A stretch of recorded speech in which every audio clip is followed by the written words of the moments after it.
ආයිබෝවන් මේ ශ්‍රී නාරායණ ශාන්ති කර්ම අස්පුව මගින් අප විසින් ජීවම් කරන ලද ඊශ්වර ගිනි මණ්ඩලම් වචී ආකර්ෂණ ජීවමයි. මෙම ඊශ්වර ගිනි මණ්ඩලම් වචී ආකර්ෂණ ජීවම යනු මෙයට නියමිත යන්ත්‍රයක් ඇති අතර මෙම ඊශ්වර ගිනි මණ්ඩලම් ආකර්ෂණ යන්ත්‍රය නියමිත ජපවාර සංඛ්‍යාවක් ඒ නිසි යන්ත්‍ර ශාස්ත්‍රානුකූලව ජීවම් කරගැනීමෙන් පසුව මෙම යන්ත්‍රය මගින්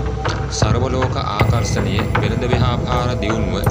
ඒ වාගේම රැකිරක්ෂා වෙළඳාම් කෙරෙහි ජනයා ඇදබැඳ තැබීම ජන ආකර්ෂණය මහජන ප්‍රසාදය වැනි මූලික කරුණු කොටගෙන මෙම යන්ත්‍රය ජීවම් කරනු ලබයි. එසේම මෙම ඊශ්වර ගිනි මණ්ඩලම් වශී ආකර්ෂණ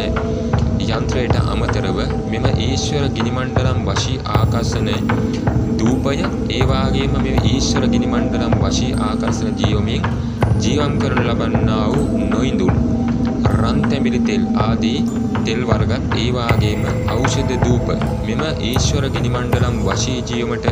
නියමිත ඖෂධ ධූපයට 10 වාරයක් ජීවම් කරගැනීමෙන් පසුව නිවසටත් වෙළඳ ව්‍යාපාර ස්ථානවලටත් ඒ වාගේම වෙළඳ හිදාම් කටයුතු ස්ථානවලටත් මෙම ඖෂධ ධූපයන් උදේ සවස ඇල්ලීමත් ඒ වාගේම මෙම නොඉඳුල් තෙල් භාවිතා කිරීමත් මගින් මහජන ප්‍රසාදය වෙළඳ ව්‍යාපාර වල ජනයා ආකර්ෂණය කර ඇදබැඳ තබා ගැනීම ආදී මෙකී නොකී සියලු ගුණ ලැබීමත් විශේෂයෙන්ම වශී ආකර්ෂණ ගුණයේ මෙම ඊශ්වර ගිනි මණ්ඩලම් වශී ආකර්ෂණය තුල ගැබ්ව ඇත. ඒ වාගේම මෙම ඊශ්වර ගිනි මණ්ඩලම් වශී ආකර්ෂණීය මගින් සර්වලෝක ආකර්ෂණීය මෙන්ම ආරක්ෂාවද